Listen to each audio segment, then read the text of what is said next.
Okay, good morning everyone. It's our time again for the sharing session.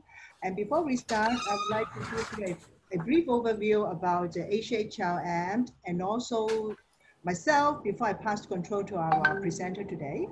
My name is Rita Choi. I'm the founder of HRM. And HRM is a human resources community for all the human resources profession in Asia to share and exchange ideas.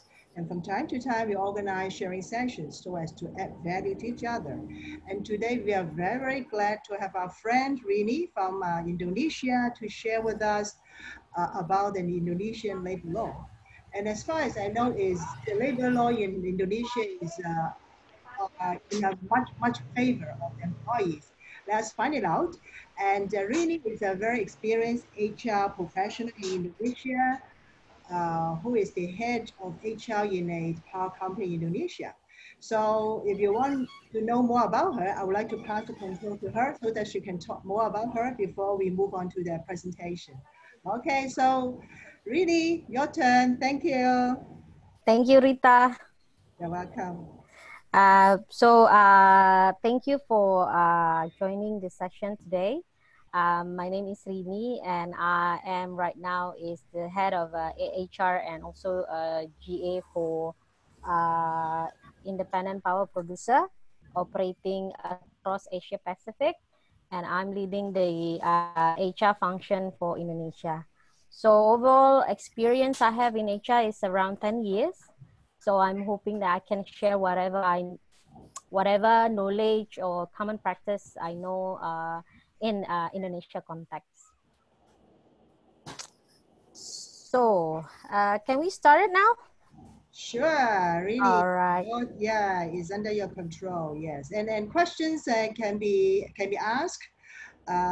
Once you have questions about Rini's presentation, just feel free to ask any questions. She'll be more happy to answer those questions. Thank you. Rini, your turn. Thank you. So the agenda that I will share in this presentation is consists of 4 parts.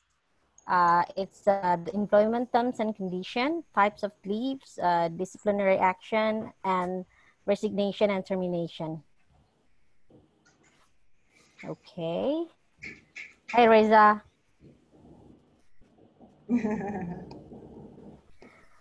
Okay, so in Indonesia,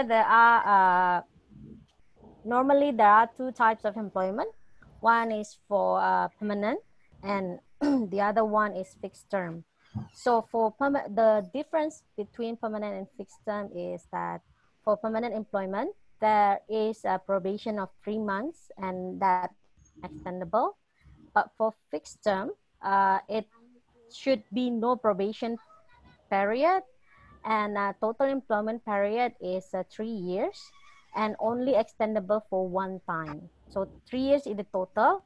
So the company needs to play around whether they're gonna offer it 2 years at the first contract and then extend it for another 1 year, or offer the all-year contract first and then extend it for 2 years.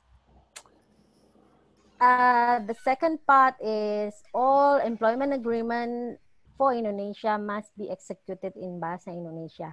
So what we usually do is that we make a bilingual employment agreement. One side is for Bahasa Indonesia, one side is for the translation in English. If there are any dispute for the employment part, the one that will be applicable in the court is the Bahasa Indonesia part. Our minimum salary for 2019 is around $268 per month. And then that is the minimum wages that we need to pay to the employee.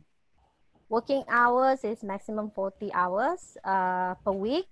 Overtime, if beyond 8 hours of working per day, we paid, but only for a certain position. For example, like for cleaners, for all those junior staff. But usually for supervisor and supervisor above, manager as well, there is no overtime payment. And then we also have a mandatory social contribution, call it BPJS manpower, ketenaga kerjaan, and BPJS health.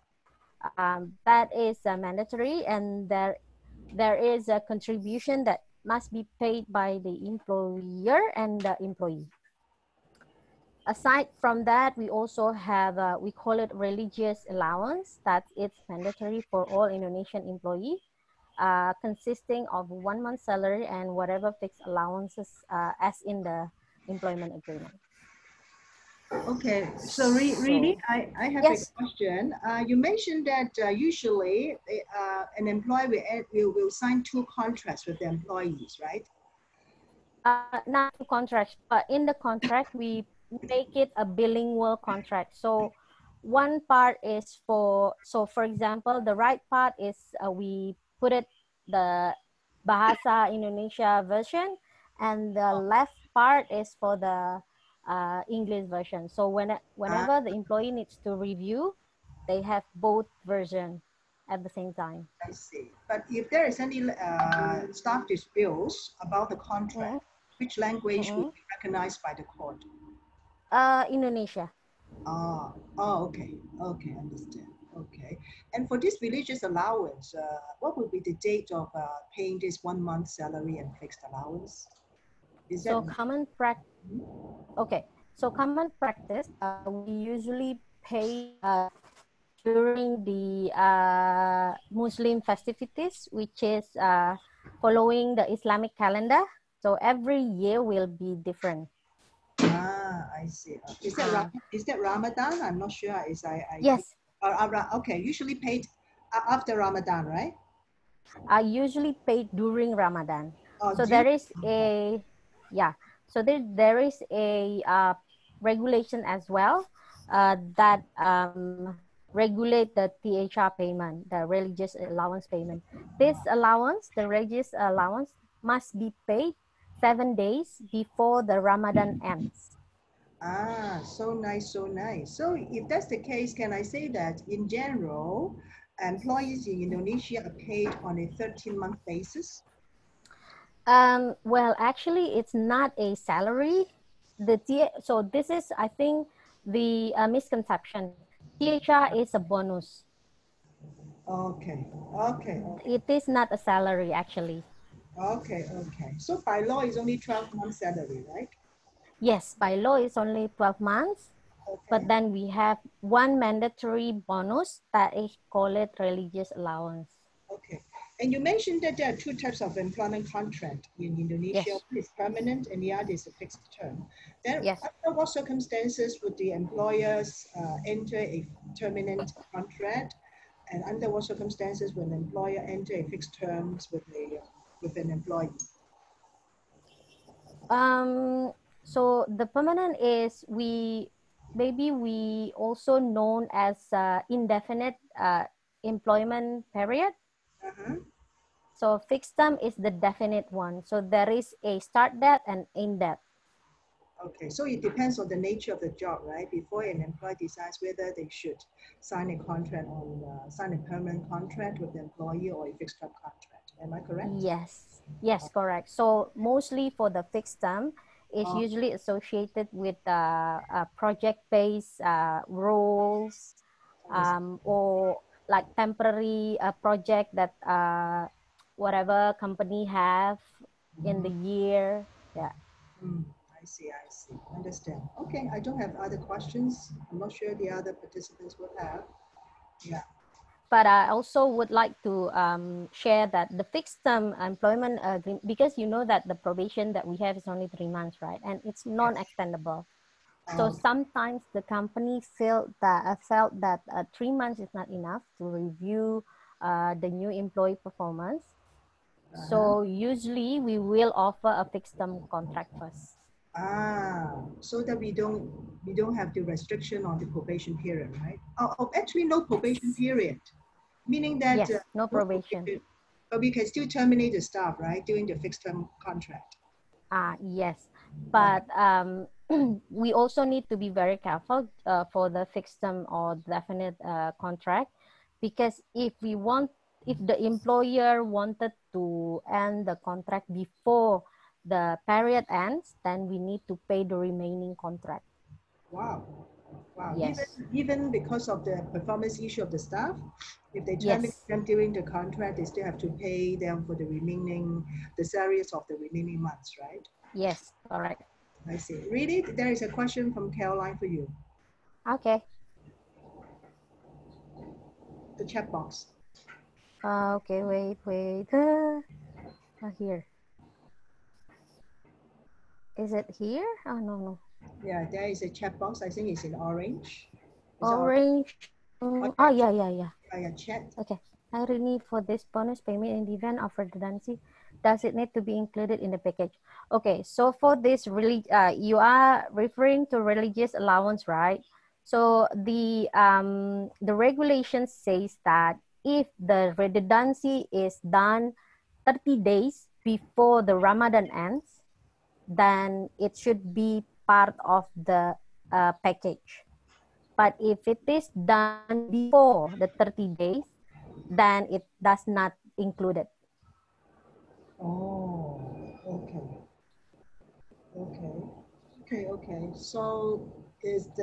So the employer will take into account of the timing, right? Yes. Before they take action. Yes, correct. So when you need to do the redundant, then you need to consider the timing when the Ramadan will come. Yeah, that is If very you true. do it 30 days before, then this should not be included. Wow. Okay. That's okay. hmm I don't have other questions. Yeah. Okay, so we can continue then. Yes. Okay, hold on. Ah, Okay. Here. So types of leaves in Indonesia, we have annual leave. Minimum is 12 days per annum. That's the minimum. If the company wanted to um, raise or increase the annual leave balance of employee, then we can, but we cannot give less than 12 days. Mhm. Sick leave.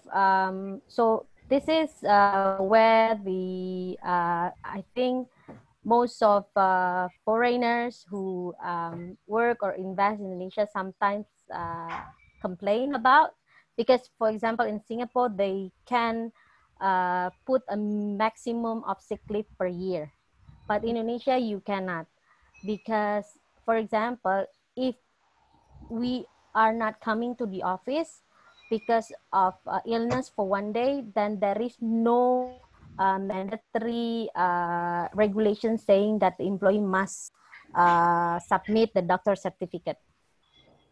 But if we are sick more than one day, then yes, we need to provide a doctor certificate. Mm.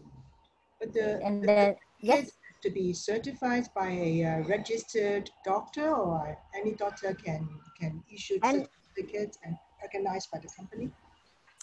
technically any doctors, Wow. Okay. yeah. Okay. Because in Indonesia, we also have, this is applicable for female employee. We have I do not put it here. We have the menstruation sick leave for Oh, 1 to 2 days. wow. Yes. Okay. Very good. Uh, and then we have the paternity leave for marriage of employees for 3 days. Um, employees' children marriage is 2 days.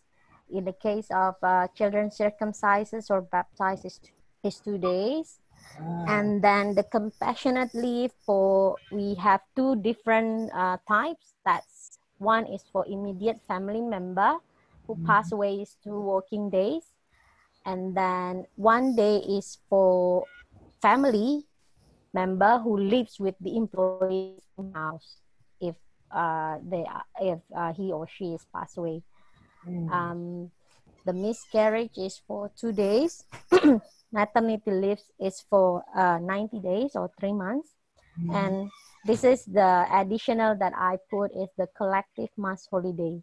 So there are two kind of implementation of collective mass holiday. One is subject to deduction for annual leave, and the other one is the it's not subject to the annual leave balance. But that depends on the company policy.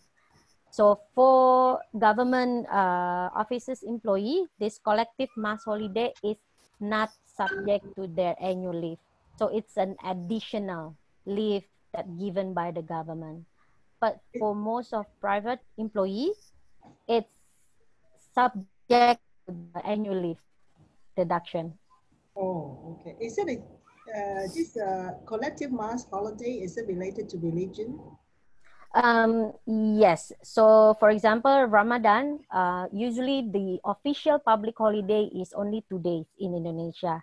But then, because in Indonesia is the most most citizen with Muslim religion, so the government usually add another 3 or 4 days to observe the Ramadan holiday. That's where the collective mass holiday is implemented. Oh, And also during Christmas, usually the government, our government add another one more to observe the Christmas. I see. Interesting. Mm. Yeah. Okay, I Mm-hmm. think I have a chart. Welcome.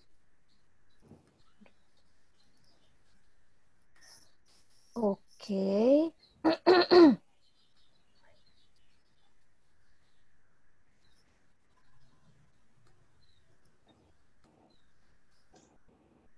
Okay. The next slide is about disciplinary action. So for Indonesia, if there is a disciplinary action that it will be a done or mitigate by a warning letter, which depend on severity of the action. We have three types of a warning letter, 1, 2, 3. Each of the warning letter valid for 6 months. And if the company issue a third warning letter, it can be used as the basis of when the company would like to dismiss the employee. Do you have summary dismissal in Indonesia? Redismissal? What do you mean? Summary dismissal meaning, Oh, yeah, summary? yeah, summary dismissal. Meaning Never. that the employee has committed very serious offense such as bribery or corruption, and then once it's found out, the company will dismiss this employee right away without any compensation. Does it exist in Indonesia? Yes, we have those kind of um, summary of dismissal in the labor law. But the thing is, to dismiss an employee in Indonesia, I would say that it's not simple. Usually, if any criminal conducted by the employee and then it is found out by the employer or company, the the company cannot just dismiss the employee like that. Either we need to have a mutually agreed termination, or if the criminal is then reported to the police needs to do all the investigation or blah blah blah, and it needs to go to the court first. When the court already give the decision, then the employer can dismiss, not before. I see. Okay. Okay. Without compensation or with compensation? Um, because as you said at the first time that Indonesia labor law is mostly favored to the employee, Oh, although he is being investigated or dismissed due to like criminal act, sometimes just for the sake of not giving any further opportunity in the future for the employee to raise the case to the labor court, we usually pay some of you know termination payment. Oh, I see. What would that be? How much would that be? That depends on how much. Sorry, that depends on the severity of the action. I see. Okay, so it depends. There is no fixed amount like 3 months of the No, salary or 12 months of salary as a compensation. Nothing, right? no. Okay. Okay. Mhm. Yeah. Mhm. Okay. Okay. Yeah.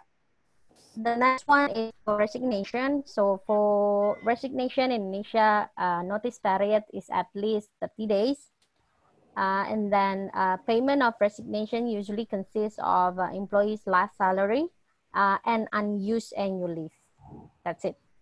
How about within the probation period, the notice period is 30 days? No, there is no unused annual leave payment, only for the last salary part. That's it. How about notice periods during the probation period? Is there No, there is no notice period on that one. even during the probation period, then no notice Yes. period. Okay. No. Okay. Understand. Okay. So this is the termination part. The cause of termination is quite varies, and then it is regulated in each of the article in the labor law. As you can see, the number that I put is referring to the article in the labor law. Voluntary resignation. Yes. At the end of job contract. Emails. So, depending on the cause of termination, the severance payment will be also different. Okay. Yeah. So basically, the law in Indonesia has stipulated termination, cause of termination in a detailed manner, right? Meaning that if you are terminated under such a situation, what would be your compensation? Another situation, what would be your compensation? That means they have made Yes. discussed in a very detailed way. Okay. Yes. Yes. So the biggest payment according to for the termination according to the regulation is due to the efficiency or downsizing. That's the Then, biggest amount. okay, what would be the amount, like the estimated amount? Okay, so this is still continuing the cause of termination. So Okay. this one, so this slide, I put the component of termination payment. So there are 4, but technically the most common that is used in Indonesia is only the 1, 2, 3: severance pay, long service pay, and compensation right. So for efficiency, for example, right? If there is a case like that, the severance payment will be ×2, and then the long service will be calculated based on the severance payment, and then compensation right will be calculated based on the severance pay and the long service pay. Wow. Yes. So if we go to the next slide, this is the severance pay. So, and depends on our service period or in the company. So if we work less than 1 month, 1 year, sorry, the severance payment will consist of 1 month salary. It will be increased depend on our employment period with the company.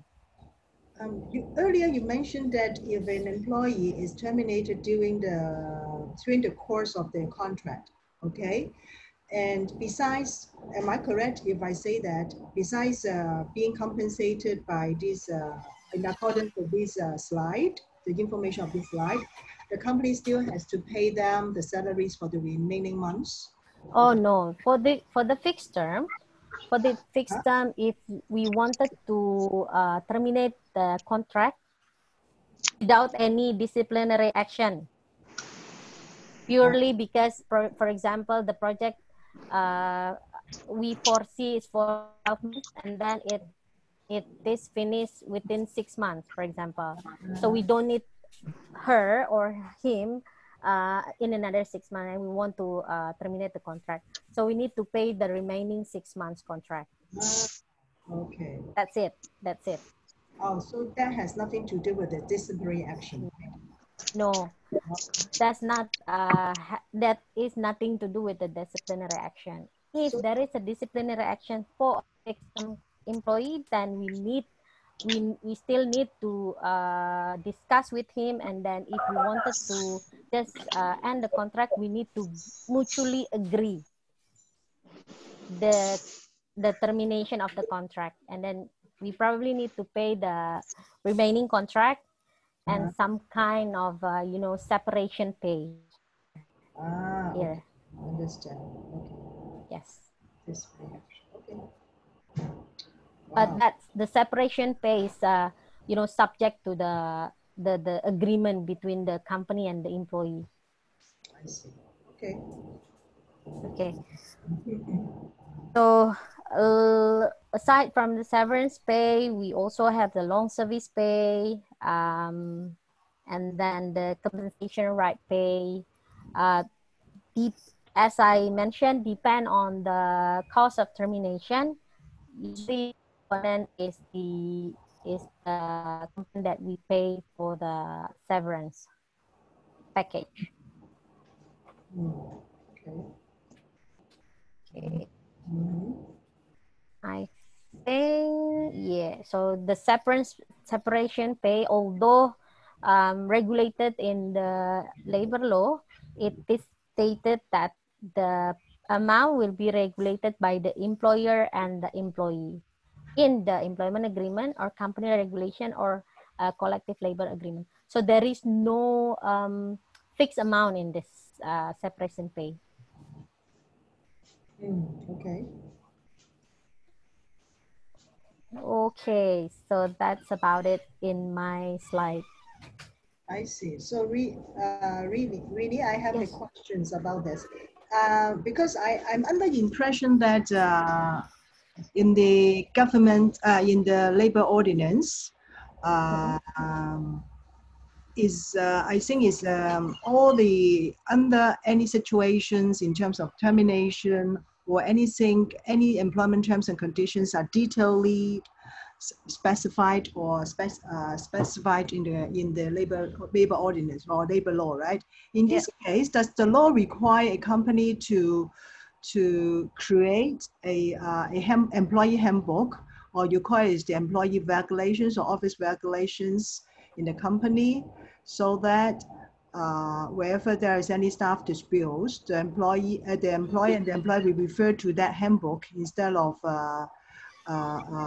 referring to the laws? Because, like, say, for example, in China, or even in China in particular, the law is very broad. It only says the termination, okay? It doesn't stipulate different situations under which termination will take place. So a lot of times the company will establish or create their own employee handbook, detailing every scenario in terms of termination and so forth. So wherever there's any disputes, the employee will refer to that handbook. And that handbook has to register with the local authority. Does it happen in Indonesia? Yes, but there is a minimum employee. So for the company to be able, no, for the company mandatory to have a company regulation or employee handbook if the company have at least 10 employee. If less than 10, it's not mandatory. Okay. Yeah, and then the same as what you are saying, where the disciplinary action is listed in Mm. the company policy. Yes, we also have that. And then once it's finalized, it needs to be ratified or registered to the local manpower office. But depend on how big is the company. For example, if the company in Indonesia doesn't have any branch office in other part of Indonesia, then the registration is only for the local district of manpower office.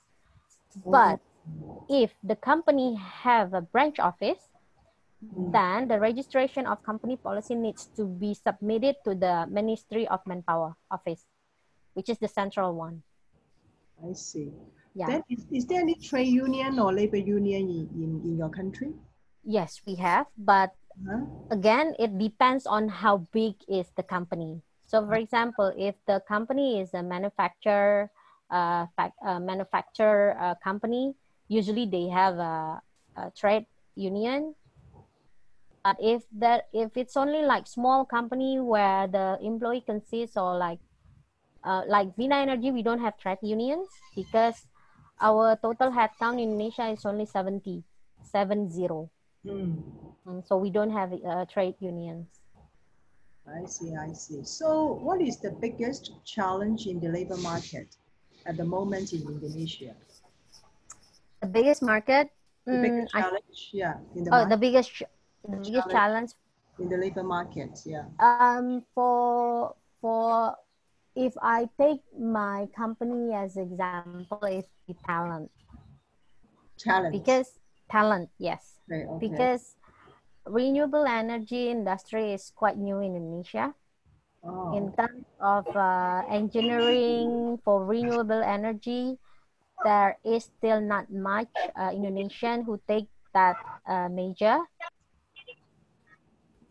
So yeah, we only have a very limited talent pool on that specific industry. I see. Okay. So how would you deal with this challenge then? Usually what we do is we engage a executive headhunter where they can locate Indonesian who take subject for renewable energy abroad and approach them, and then we usually give them opportunity to have internship. Okay. Yes. Okay. So I just unmute everyone. I'm not sure if if our friends who like this session have any question for Rini. Just ask her before we end the session. So quite lots of them. Yeah. Any question from my friend Caroline, Marie, Risa? Any question from your side?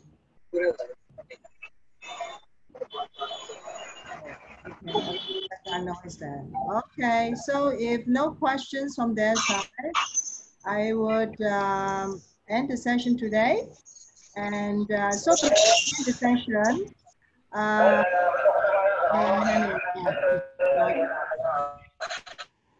okay.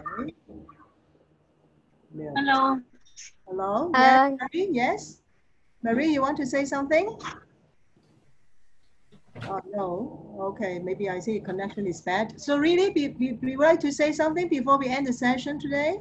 I just would like to thank you for your time, and hopefully I can give you an insight for Indonesia labor law. In case you have any questions, feel free to contact me. I would love to help. Okay, thank you, my friend, Rini. So that has ended the session today, and we'll record this session. We are recording this session, and we'll show you in our watch party, and the date of it is to be advised. So have a very nice weekend to all of you. Okay, thank you. Thanks all. Bye-bye. Thank you, guys. Bye. Bye-bye. Bye-bye.